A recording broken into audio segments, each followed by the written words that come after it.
কবি মুন্নাফ শেখের শব্দ যখন সুর হয়, খাতার পাতায় বন্দি যে কথা, ছন্দের কারুকাজ, নীরব ভাষায় লুকিয়েছিল মনের গোপন সাজ। হঠাৎ একদিন সুরের পরশে পেল সে নতুন প্রাণ, শব্দগুলো ডানা মেলল, কবিতা হলো গান। কলমের ডগায় জন্মেছিল যার নিছক পংক্তিমালা, সুরেলা টানে মিটে গেল আজ বিরহ মধুর জ্বালা। ছন্দ যখন তালের সাথে মিতালি পাতায় এসে, হৃদয়ে গহীন আবেগ তখন সুরের ভেলায় ভাসে। বুকের ভেতর গুমড়ে মরা না বলা যত ব্যথা, গানের সুরে মূর্ত হলো সেই কবিতার কথা। মৃদু গুঞ্জন, হারমোনিয়াম আর সেতারের ওই তান, শব্দে শব্দে গেঁথে দিল এক মায়াবী আখ্যান। নির্জন রাতে একাকী বসে যে গানটি গায় কেউ, সে তো কবিতারই বুকের মাঝে জেগে ওঠা এক ঢেউ।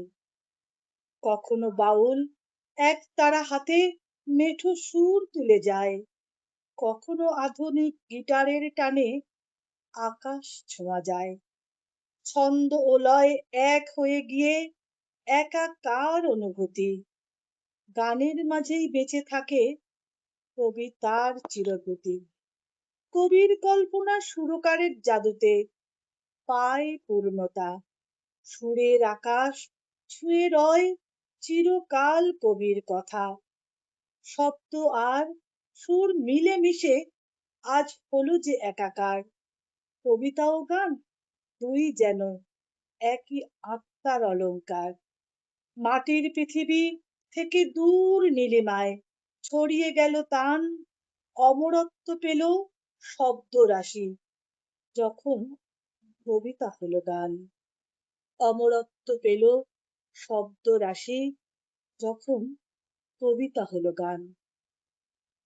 আমার প্রিয় কবি এবং গীতিকার মোহাম্মদ মুন্নাফ শেখ, তারা খুব বেশি দিন বিক্ষুব্ধ বর্ণ সাহিত্য পরিষদে যুক্ত হয়নি, কিন্তু তাদের লেখা, তাদের কল্পনা, তাদের সুর খুব চেনা, যেন মনে হয় তারা আত্মার আত্মজোর।